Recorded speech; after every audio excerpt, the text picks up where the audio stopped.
So, Mike, you worked with a membership that actually started from a podcast not that long ago, did you? Can you tell me a bit more about that? What was the name of the show?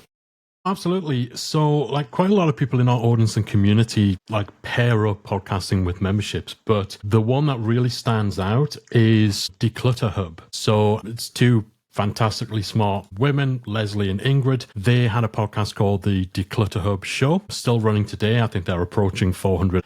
They started their membership about 18 months after starting up the podcast. And it always stands out because they kind of rushed to get it together and launched in time for coming along to the conference we ran back in 2019. And I remember them kind of turning up like beaming and so proud, because that conference was aimed at people who have existing memberships. So they'd planned to monetize their podcast with a membership, and that event gave them that added impetus to just take action, just get it up there, because the podcast was growing. They were looking for ways in which to better serve their audience, to start monetizing it. They were running some ads, doing a low level of sponsorship, but it's a very specific show. It's about decluttering your home and all that sort of stuff. And this was kind of before that became really popular. I think there was a Netflix show all around decluttering and stuff like that, but they were ahead of the game. And they started their membership on the back of that. It's had thousands of members. It's now a 6-figure a year membership, and they've just celebrated their 6th anniversary, and it's kind of the main thing now that they do. And it outstrips sponsorships, even though as the podcast's grown, the audience has grown and more opportunities have come. They do some other things. They do some challenges. They do some one-off kind of products at various points of the year. The membership's still the heart of what they're doing. And as we said, it's a 6-figure business on the back of starting that podcast. Great. Yeah, I'd love to dig into that. Let's a prime example of how this works, I think. Maybe we should step back a bit as well, though. Like, thinking of a membership. So there'll be a lot of people out there know fine what we're talking about, but quick definition, like what makes up a membership that might go with a podcast particularly, do you think? Yeah, so membership's one of those really ubiquitous terms that can and does get thrown around a lot. Netflix refer to their subscribers as members. And when we're talking about memberships in the information trade, in the online business world, you typically mean a website where there's some sort of gated content, usually e-learning based content, and community that you pay a recurring subscription for. So websites like masterclass.com, probably one of the most mainstream of those.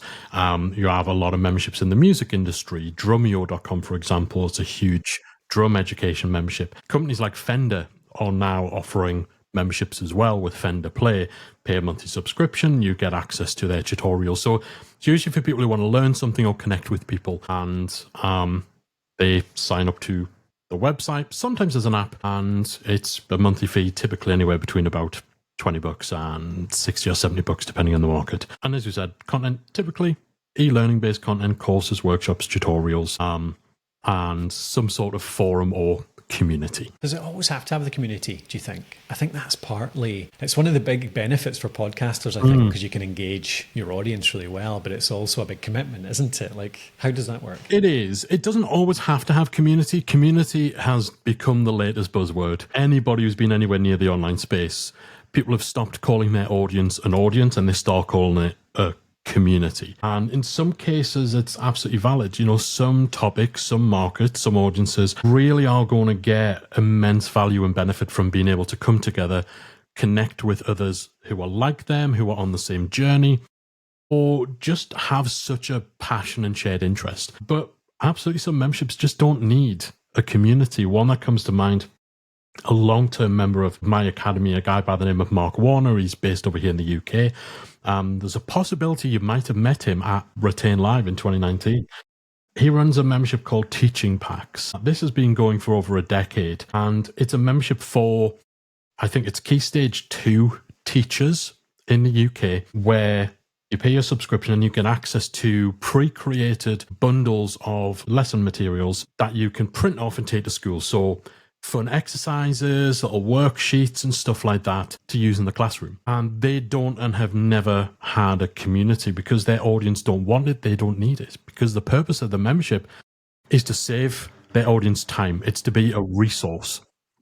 And so busy teachers do not want to have to hang out on a community, on a forum and a Facebook group in order to feel like they're getting value. They are coming to this membership because they are paying to shortcut a process, to remove some friction. So it comes down to what is the main driving force for your audience. And we've kind of distilled it into 4 main motivators. We call them membership motivators. Okay, yeah. People either join memberships for outcome. So they are trying to reach a particular journey. It might be a destination, a change that's going to take them years to accomplish, but they are wanting to go from point A to point B, and your membership gets them there. My membership academy is an example of that. Someone comes in with an idea to start a membership. They want to reach a point where they have a successful business. That is a long journey, but it's a fairly linear one. So memberships that are driven by outcome. You have memberships that are driven by mastery, where it's more about iterative learning, it's about refinement, it's about leveling up, but you're never really done. Like, you don't complete guitar playing. You don't complete a certain number of hours, a certain number of lessons, and then all of a sudden you have finished guitar playing. Completed guitar, yeah. Yes, that lifelong learning, that mastery, where it is just about perfecting your craft. And it's less about learning, it's more about just improving and keeping on top of things and staying the top level of your industry. So that's the second one, mastery. Third one's connection, where the driving force is just being in the room with people like you, where you need that support network. You want the accountability that can come. You want, to be able to tap into connections, like to open up new opportunities, or you just want to be able to get support, get encouragement, or just indulge in a shared passion that you can't necessarily engage in a broader social media context or something like that. And then the fourth is resource. So this is where people just want to use assets that will save them time, that will save them money, that will save them friction, that will make things easier. And that example I gave of teaching packs, that's an example of a resource-driven membership site where, you know what you are, you create the stuff, people use the stuff. They don't want to hang around for a conversation about it. They don't need to sit around the campfire singing Kumbaya. They want your goods because it makes their life easier. So graphic designers, for example, memberships that have pre-made templates that they could use, or fonts or icons that they can utilize in their project. You don't need to start a community discussion about your favorite icon. So it's purely resource based. And I think the memberships that understand which of those 4 membership motivators they are aligned with, and they make sure everything lines up with that, they're the ones that do the best, because you do get memberships that are purely just like so clearly a resource driven kind of membership, but they're trying to shoehorn community in there. They're trying to shoehorn all sorts of stuff their audience just don't need and don't want. I know that's a long answer to a fairly simple question, but whether you need community really does come down to, why are your people here? What need, what motivator, what driving force do you actually serve? And does a community aspect actually line up with that?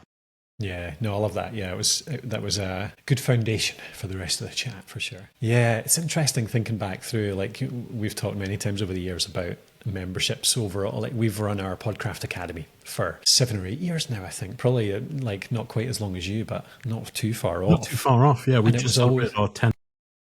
Yeah, cool. And outcome was always, like, outcome's the obvious one, isn't it, when you're teaching a subject? Like outcome is, and podcasting is a good example of that. Launch your podcast, get it out there into the world.